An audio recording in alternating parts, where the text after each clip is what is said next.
COVID-19.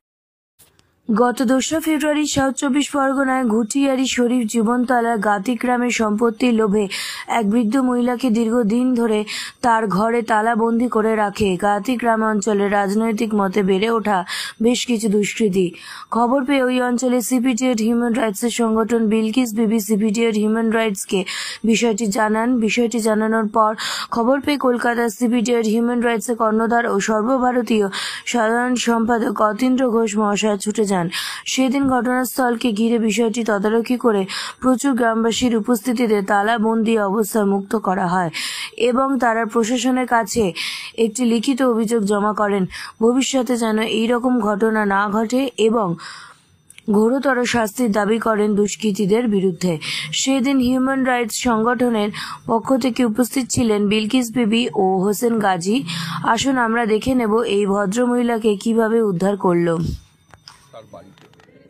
এবং সেটা শুনে যেহেতু centre for protection of Democratic requirement of India এমনি ভাবে এসছে, তারপর আপনার এলাকার জনপ্রতিনিধি আপনার যেমন উনি বলছেন আমরা এমএলএ এর কাছে গেছি, হ্যাঁ থানায় গেছি, পঞ্চায়েত মেম্বারের কাছে গেছি, সেই সূত্রে আপনি কি স্থানীয় পঞ্চায়েত মেম্বার যিনি আছেন বা প্রধান সাহেব আছেন এনাদের কাছে আপনারাও গেছেন?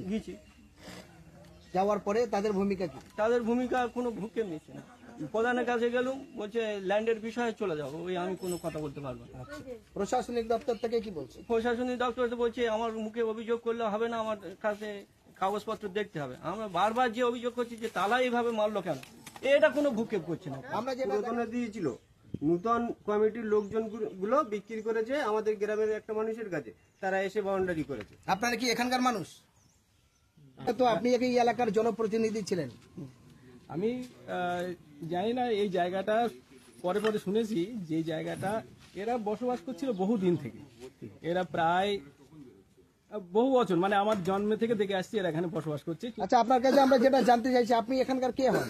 আমি আমাদের বাস্তব, আপনাদেরই বাস্তব।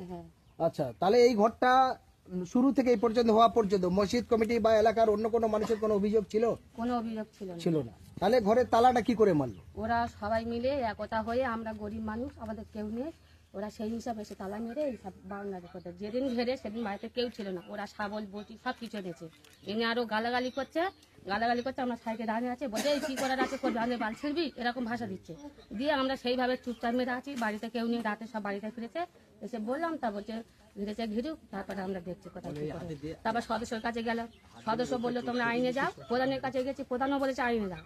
তারপর এমএলএ কাছে গেলাম, তারপর ফাঁড়িতে গেলাম। ফাঁড়িতে যখন দরখাস্ত জমা দিতে যাচ্ছি, তখন ফাঁড়িতে বলছে 1 সপ্তাহ টাইম লাগবে। আমরা যেখানে যাচ্ছি ওরা সেখানে যাচ্ছে। ফাঁড়িতে 1 সপ্তাহ পরে কি বললো? ফাঁড়িতে ওরা যাচ্ছে, বলে সময় নিচ্ছে, তারপরে আমরা এই জায়গায় চলে গেছি।